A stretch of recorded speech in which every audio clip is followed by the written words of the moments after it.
knitters, welcome to episode 74 of the Knitty McPurly podcast. I am Devin Ventry. You can find me at www.knittymcpurly.com. I'm Knitty McPurly on Instagram, and if you would like to email me, I am devin@knittymcpurly.com. So good to see you guys. It's good to be back. It's a little gray today. It's a little overcast. These are like the largest windows in my house, so this is like the most light that I can possibly get. It looks okay. It's a little gray, but happy spring. It's officially spring, right? Yes, for sure, because it's like the 26th, I think, of March. I didn't notice the first day of spring. Usually it is pointed out to me by someone. Whoever that person is completely failed. But you might notice that I am wearing a new knitted garment. I'm gonna go ahead and show this before we get into progress and shop news, even though this is a part of that. This is my Hepburn sweater. Now, I blocked it I didn't do a lot of blocking, so you can see this edge still kind of curls up a little bit. And it's got, I see, especially in the camera, you don't see it in real life as much, but in the camera you see these kind of wrinkles that would have come out had it been, blocked a little bit deeper. And I still might, because I love the way this thing fits. So I don't know. If you love the way it fits, you shouldn't try your luck and keep blocking it. But I love this sweater. It has the loose sleeve that gets slim. I'm not sure, see, my arms are just too long. I really could knit a little bit longer if I wanted the sleeves to be a little bit longer, but this is fine for now. I can always do that later if I need to. One thing that came out of, it wasn't last week, I think, but the week before, where I talked about the Kitchener stitch. So a lady left a comment saying that from now on, she's gonna call it the dirt bag stitch. Which I was like, yes, because he was a dirt bag, but we don't have to cancel history. We can allow it to exist. Keep the history, acknowledge the dirt baggery. It's okay. It's all good. Okay, so the Advent calendars go on sale on April 2nd. I think it's next Saturday, a week from today. So the theme is Stripes and Brights. We're doing DK weight yarn, 25 10-gram minis in DK weight. The theme is Stripes and Brights, and the MKAL is going to be winter accessories, if you want to join in on that. Just like the MKAL, I think what we're going to do is I will sell the Advent calendars, but if you end up wanting to join the MKAL later with your own yarn, you can do that too. It's worked out pretty well, I think, this time, sending out the clues via email. Last time I put them in the box, but that kind of precludes my ability to send them out to everyone, including people who just bought the pattern. So I don't know. If you have an opinion about which is better, let me know. I know it's early. I know this is early. We're talking about Advent of 2020, which starts in December. It's several months away. We're not even to Easter yet, and we're talking about Advent. I do have a lot of Advent calendars. In the past, they've sold out in an hour. So I did a lot this time because I really want everyone who wants one to be able to get one. If you want one, go grab one. April 2nd, Saturday, probably at noon, they'll go on sale. I don't think you'll have to rush to get one, but you never know how these things go. So, okay, progress and shop news. So I have showed you my sweater. This is the Hepburn sweater. I have testers lined up for this. If I reached out to you and you responded to me, you are on my tester list. This goes to the tech editor April 18th, and then after that, it will go through the testing process, and it will be ready to be purchased as a pattern in my shop in probably June, beginning of June. So it's a fingering weight sweater, so it'd be a nice thing to knit poolside and to have ready for the fall. I am really excited. I'm just gonna stand up again because because I like it so much. I am really excited about getting to wear this right now because I love the ease of the fit through the middle, and I love the sleeve. It's got so much space in it. Like, it's just not fitted anywhere except here. It's just so comfortable. It's just really comfortable. And now that I see it in the camera, I feel like I need to block it a little bit better. So here's what I did to block it. I'll just show you this kind of split hem. So in the back, you see it is much longer in the back. I like this. Now what you've got options here. This is a top-down sweater. So if you wanted to knit the whole thing this long, you certainly could. I felt like the curve was going to be more dramatic than it actually is. But I do like it. I'm happy with it. But anyway, what I did to block it, because I didn't really block it, is I just got wet paper towels and laid them over top of it and kind of pushed it into the shape that I wanted. I did not go too crazy with blocking. Like I said before, this is a superwash yarn. This is my Fort Lauderdale fingering base. This color is called Parchment. Testers will be able to get their hands on this yarn in this color if they want. I have a special deal for testers. And there will be kits when the pattern comes out. So that is exciting. But anyway, it's a superwash yarn. And what that means is it can be washed, but the way that they treat the yarn to make it able to be washed, it gets like a coating. And if you block that, it just grows so much. So I did not want to submerge it and, let it possibly stretch out. And honestly, I kind of feel like if it stretched out, it'd be okay. And you can always tighten it up in the dryer. I had some people point that out to me, and that's a good point. You can always tighten it up in the dryer. You just have to keep an eye on it so it doesn't come out like a little teeny tiny sweater. Oh, it's a Christmas ornament now. So anyway, yes, this is a big piece of progress that got done because I've been working on this for a while. It's beige stockinette, people. One other thing that is noteworthy about the sweater is that I made this one as a turtleneck, but I'm also going to have directions for making it just a plain old crew neck because not everybody likes a turtleneck. A turtleneck it's kind of a divided camp. Either you love it or you hate it. Very few people are kind of, on the fence about turtlenecks. Some people just feel like, like I'm going to choke myself to death.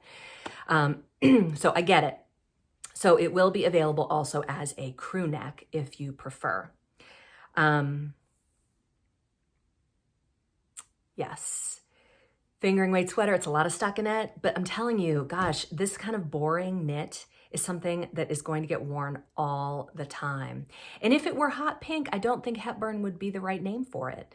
You can knit yours in hot pink, but Audrey wouldn't have worn hot pink. I don't think I've ever seen her in hot pink, have you? She's very big into the neutrals.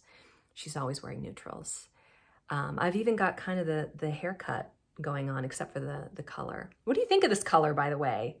I'm just kind of always like, let's try this. Let's try this. I actually really like this. It's a little bit purple. Whatever. I like it. I think it looks good. But whatever. Next week it'll be a little bit different. When you've been bald, it makes you fearless. I'm telling you. You're like, what's the worst thing that could happen? I lose it all and I have to shave my head? That's fine. Okay, the other thing I've been working on is a pair of DK weight socks that I showed last time. I can't remember exactly where I was last time on this. This is going to be a free pattern. See, this is the beginning of the round, but this one, when it was in my knitting bag, I spilled some coffee on it. There's like 3 coffee drips right there. And when I wash them, the coffee will come out, but I haven't done that yet. So this is gonna be a free pattern in my shop. This is a DK weight sock, which is the first time I've ever knit a DK weight sock, and it came out amazing. I love it.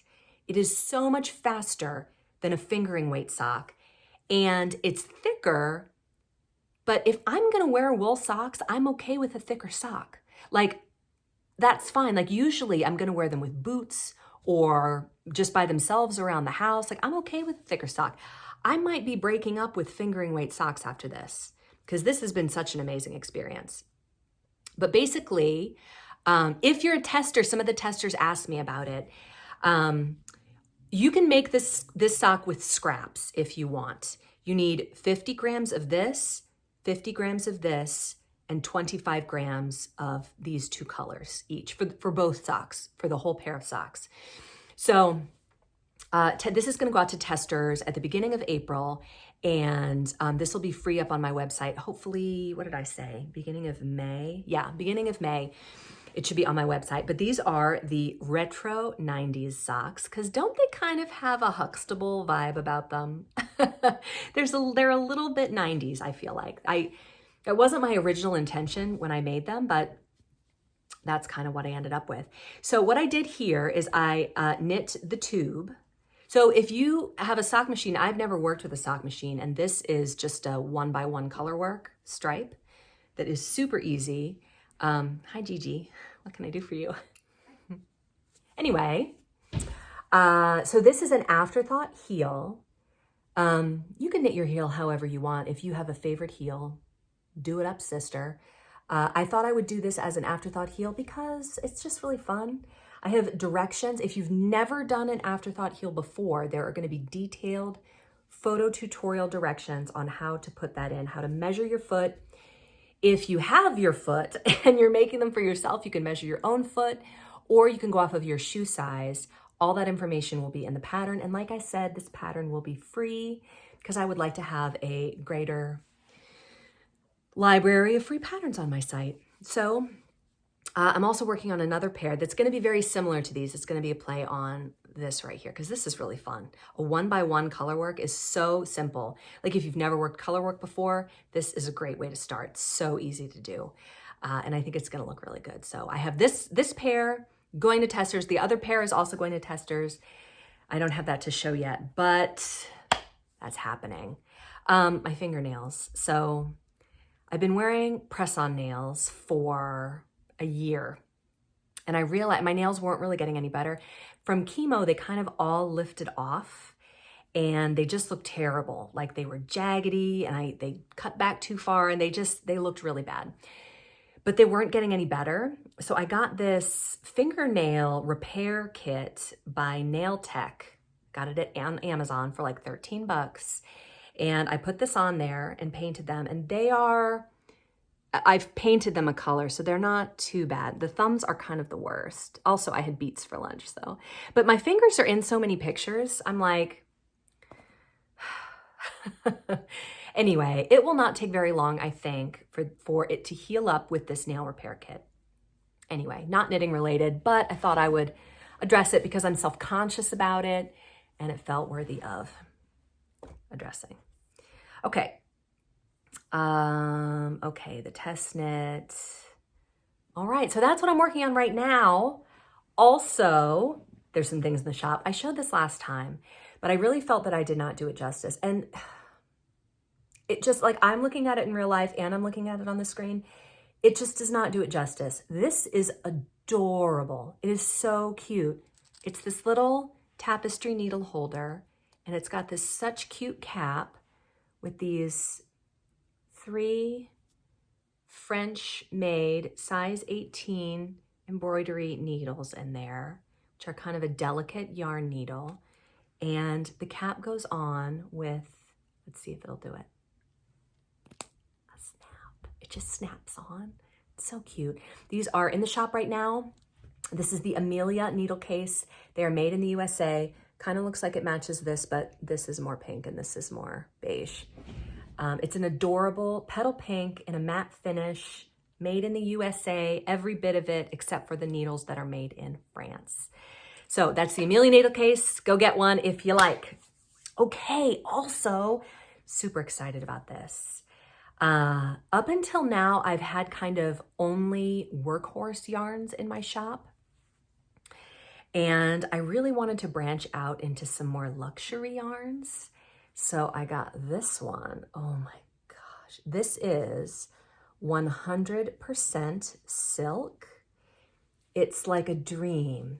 It's heavy and drapey. So this would be good for something that you want to drape. Something that has a collar like this, I don't think this would be a good choice for. You would want it to be something that would drape, because if it's supposed to stand up and it just flops, it's not going to look good.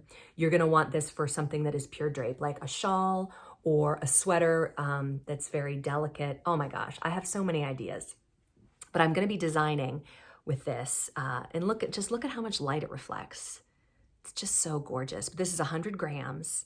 Don't know how much. This is not in the shop yet. This is the undyed base that I got. I'm just showing it to you because this is where I am right now. But it's so beautiful and it's so soft, and it will be in the shop coming up. I don't know how much it will be yet. It is more expensive than the wool yarn. We'll have to see about that. But the other thing I got, oh my gosh, this is the undyed skein. This is a 50-gram skein of 50% yak, 50% silk.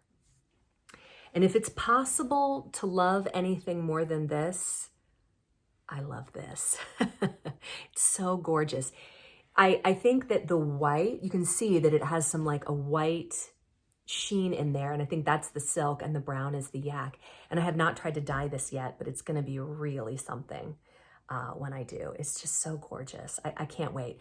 I have a colorwork sweater in mind for this yarn. I think I have a sweater in mind for this yarn too. We'll have to see. They're so nice. I love them. But those are coming. Got more sweaters coming too. All very exciting. Is that it for shop news? I think so. This week's word of the week is bobble. This is a thing that's kind of popular nowadays, bobbles. I use them a lot, actually. If you're knitting my Lent mystery knit along, then you know by now that it has bobbles. This is my Benedicta sweater that has a little, let's see if I can get the light to shine on it, little cluster of bobbles around, I think it's like 2 rows. There's like 2 rows of bobbles, and it ends up being these little clusters there that you can see.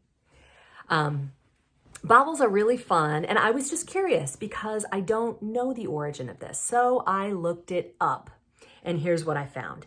As always, uncovering the onion of these words is a little bit like you uncover this, and then there's more, and there's more, and there's more. So if I repeat myself, hopefully by the end, we'll have a good understanding of where this all came from. The gist of this word is that it is of English origin, and it seems to be mainly onomatopoeia, where the word sounds like the thing that it is. From early Middle English, it seems that the earliest reference to the word bob is to either to hit or punch, or to move up and down with a short jerking motion, like, you know, to bob and weave in a boxing match, or like to bob, like the bobber in when you're fishing, that red and white circle thing that bobs with the water. I was able to find also a reference to that movement of the water being called bobbling also, but it's that movement of the water that makes the bobber bob. So it kind of all goes together, right?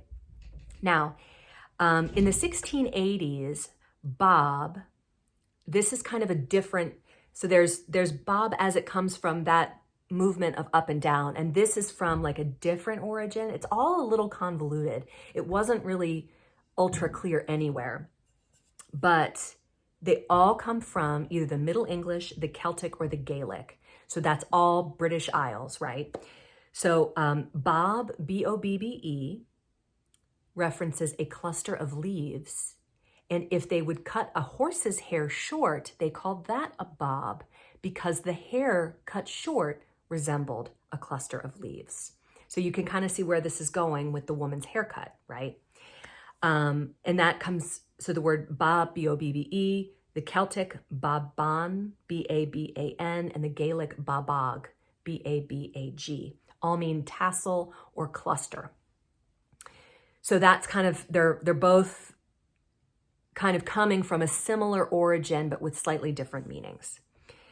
Like I said, it's obscure, it's very colloquial, vaguely imitative, like I said, onomatopoeia, but the definitions become kind of entangled and merged. Here's my mer dog. Oh, let me tell you about this real quick, just a little story. I got coasters. They're coming today. They're not here yet, but I have coasters with the Murdog on them, and those are going to go out to every $50 order. So if you place an order of $50 or more, you'll get a Murdog coaster. Anyway,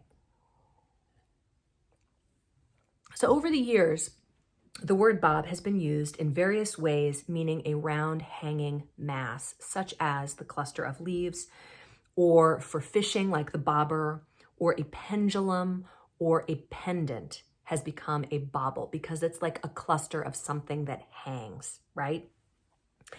So in 1920, it became the bob haircut.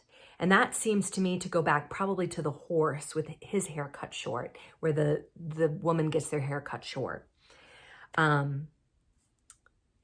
Now, as early as 1880, this enters the fiber world, just like so many of these other words have in English. The Victorian period was a time of a lot of, I don't exactly know if they were new knitting concepts or if they were named at that time, probably a little bit of both.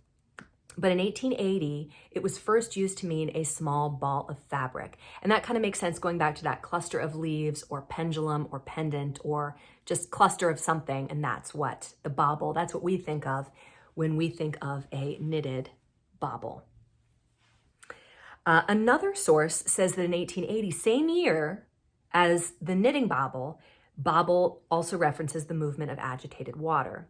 But if you think about like a bobber, that's also shaped like a bobble.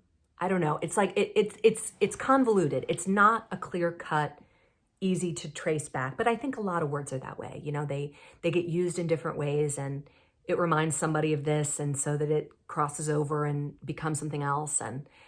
But it's just really interesting to trace it back. I thought that was super interesting. So that is our word of the week, which is bobble. It came to my mind because some people who are knitting the Lent MKAL had never knit a bobble before. I'm a bobble veteran because like the last 10 sweater designs of mine all had bobbles and some shawls too. Like I just went kind of bobble crazy for a while. And collar work too, which is probably why I welcomed this more boring sweater that is so basic that I could just wear all the time. My husband and I are planning on going out tonight. I mean, we have like a Costco date and we're gonna drive my middle daughter to her friend's house. Like it's gonna be a pretty romantic evening. So this is gonna be my date night sweater. I kind of feel like this is the one I had on last week, the Odette necklace. It kind of goes with my earrings. Although I don't have one up here, but the Josephine necklace would look really good with these earrings. My friend gave me these a couple years ago, and I really like to wear them now that my hair is short. But oh yeah, right? Ready for date night. Yeah, man, let's do this thing. Okay, so I'm gonna mix things up a little bit. I'm going off the cuff here a little bit because a lovely, lovely knitter named Leslie sent me a knitting story, and she references a lot of sweaters, and I'm gonna be putting up the pictures as I talk about them. But I felt that she brought up a larger topic. So I'm gonna be kind of merging, so here's what happened and topic of the week into one topic. Basically, sweater fit and body shape, okay? Here's Leslie's story. It's not a video, I'm just gonna read it.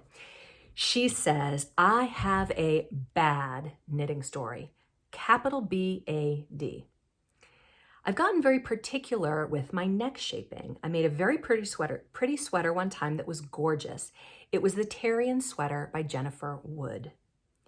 I knit it while I was in the hospital and in recovery. It was very beautiful, but the neckline was way too wide and exposed my bra. Also, it was too tight. It just did not fit. I had to put it away in the dresser. After that, I really started being a lot more mindful on my neckline shaping. When I first started knitting, I made sweaters that just did not flatter me the best, so they didn't get worn a lot. After that sweater, I was so disappointed and frustrated that I started paying more attention to the shaping. I was so disappointed after all that hard work, plus it was beautiful, but knitting sweaters is a learning process. So true. I tried to frog that sweater, but the yarn just kept coming apart, so I picked it up and threw it in the trash.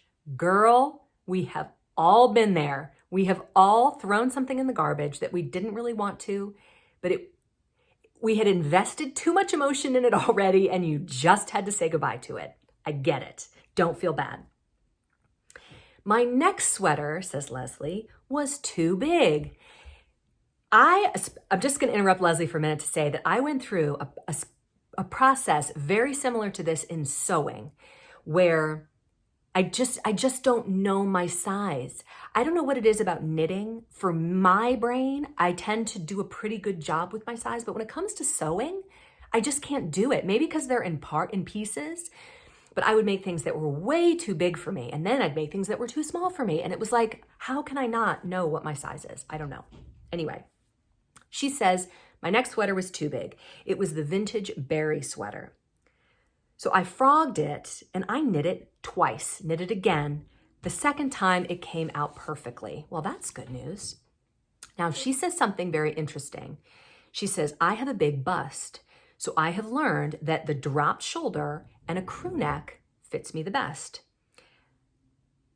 For me, that's like a big light bulb because I do not have a big chest. So anytime somebody says something like that to me, it's like, file that away so that I understand that when I'm designing for other people, what to do, right? She says, I found that the dropped shoulder makes a big difference. Vera Valamaki's patterns seem to fit me well. So if you are a knitter with a big bust, go check out Vera's patterns. She says you can adjust the bust size easier by knitting it either shorter or longer. Also, I've learned to look for crew necks. When you have a big bust, necklines are more important because the lower and wider the neck, the more you are exposed. Well, that's true for all of us. I definitely agree with that. But just that's so helpful to me because that's just information that I don't have from my own self. If someone tells it to me, then I have it. That's really nice. But yeah, so if you are a knitter who has a big bust, check out Vera Valamaki's patterns. I think Vera is lovely. I've never met her, but she seems delightful. I have found, so I guess I kind of wanted to talk about sweater fit. There are some problems that knitting has that I'm not sure how to get around. It is hard to find a cardigan sweater that is hand knit that lays right. Unless it is like my Potomac cardigan that is it doesn't really come over here. If it comes over here, yarn is just heavy. It's heavier than like the sweaters that are that shape that I got from like Loft. Those can kind of sit there, but a yarn sweater tends to hang open and hang loose, that if you're not gonna wear it completely buttoned up, it's hard to get it to hang right. So unless it has a very kind of wide opening and lays flat, it's hard to get a cardigan to lay right. And I imagine that if you have a bigger bust, that would make that problem even more of a problem. But knitting a sweater for your size and for your shape, I think that one of the best ways to do that is by looking on Ravelry. Ravelry is a great resource for finding what other people have done. And if you find that other people who look like you or have your shape have made it, if you like the way it looks, great. If you don't, but you think it could be operator error, you could still try it. But you could always say, I don't know, like the neck's too big. Or another thing is the more you knit and the more you get used to customizing patterns, you can change things up. Now, that's easy. That can be easier said than done. You know, like if you want, let's say, a smaller neckline, you could start off by knitting a smaller size and then just do more increases. It is a little bit risky, but if it's the kind that you could try on, then you could be trying it on periodically and see. It's really just a process of trial and error because we're all different. Everyone's built differently. You have to see what looks good on you and what you're comfortable in. I'm really comfortable in something that's got a lot of looseness in the middle. So whatever makes you feel good when you're wearing it, when you feel good, you look confident. So feeling good is really what it's all about. If you feel like you look good. Okay, moving right along to Knitting Fantasies. So earlier in the week, I picked my Knitting Fantasies But then I came across this other thing that I was just absolutely enamored with. So I'm going to go ahead and lead with that. We all have yarn scraps, right? And we all are looking for different ways to use those yarn scraps. Blankets, beekeepers' quilts, cozy memories blanket. There's lots of different things out there for using up your scraps.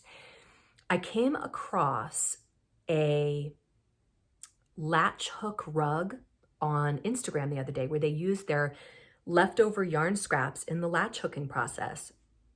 And if you've knit my Timothy Ridge shawl, you will know that I knit that with my grandma in mind, who carpeted her entire farmhouse using a scrap crocheted rug. Like, she fitted it to the stairs, it went up the winding stairs and around the corner, down the hall.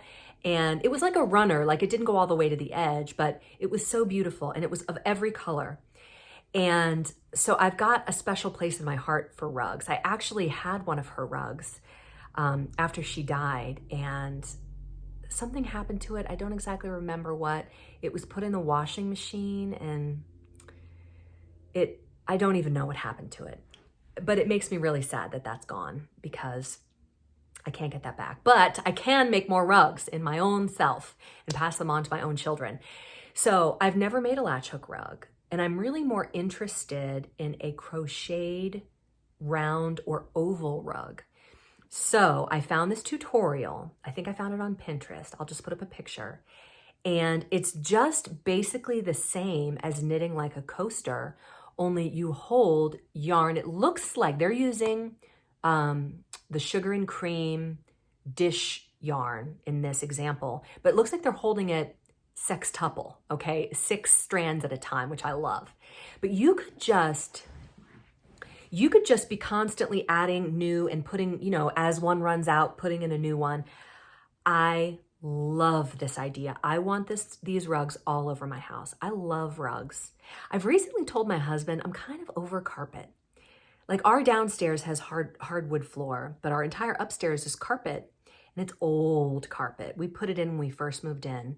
So it's about 17 years old, and it's been through 4 children and a dog. So it's like a sweater you wipe your feet on, like I'm done with carpet. I want the carpet to go. I think we need to do a fake vinyl wood up here, and then we'll do rugs. And, in my dreams, you guys know how I am. I'm always going off in 1,000 directions. In my dreams, every single room has one of these gigantic round crocheted rugs in it. I think that sounds amazing. But when I have time for that, I don't know. God willing, I will live another 50 years and I can make all the stuff I want to make. But until then, I kind of just have to keep it in my fantasies. But that's my crocheting fantasy for right now, my scrappy crochet fantasy. But for knitting fantasies, I chose a book called Ease by Lisa Richardson. This is a publication by Rowan, and it has 15 designs in it. And I don't love every single design in this book, but it does have a lot of good ones, and I'll be putting these up on the screen as we talk. I don't have the details on these because I think you need to buy the book in order to get the details, but they're very pretty. It's a lot of very delicate knits that look very easy to wear. The things that are kind of basics like this, that may not be the most exciting to knit, but are good for a movie night, good for being a passenger in a car or on an airplane, when you don't want to pay a lot of attention to your knitting, but you end up with a basic that's something that you will wear all the time.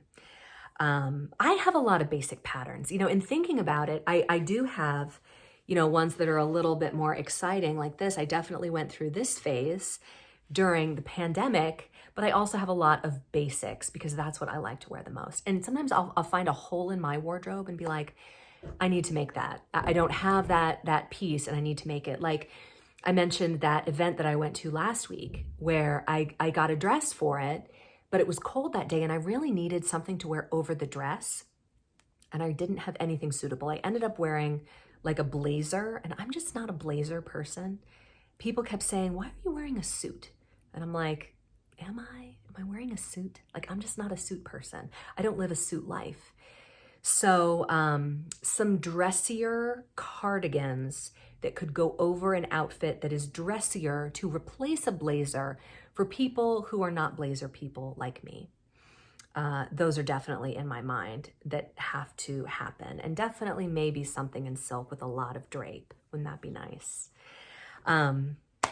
So I've been a little out of order today. It's been a little bit different. Like, today is Saturday. It's a different feel. I feel like I've gone a little short.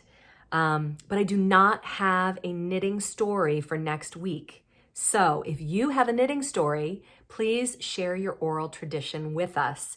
Some of you have emailed me. Some of you are nervous. Don't be nervous. When I first started podcasting, it was an audio podcast because I was too afraid to be seen, and I would hide in a literal closet and record this thing because I didn't want anybody in the house to hear me because I felt like it was so dumb. But, you know, you get used to it. You should just own it. Just prop your iPhone up, hit the, turn the camera around, hit video, and tell us your story. And we would love to hear it. What I think is so interesting is the past couple of stories I've had are people who felt like they did not have a knitting story, but they did. They had an amazing knitting story. So we would love to hear whatever bad, good, ugly, funny, crazy knitting story you would like to share with us. Email it to me, devin@knittymcpurly.com. You can send it to me over Instagram, but I might lose it. I had to go back and find Leslie's. I'm better at email. So anyway, thanks for joining me. I'm so excited. Place an order with my shop. You'll get the lanyap, which is the free gift of the coaster and chapstick, and pick up an Amelia needle case because it's so cute. All right, bye knitters. Is it on? Yeah, it's on.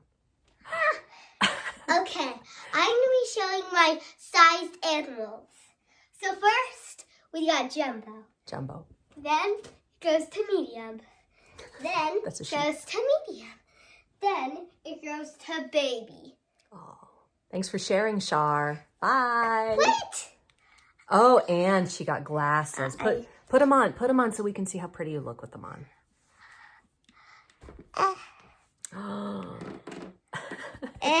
All right. You're wonderful. Beat it.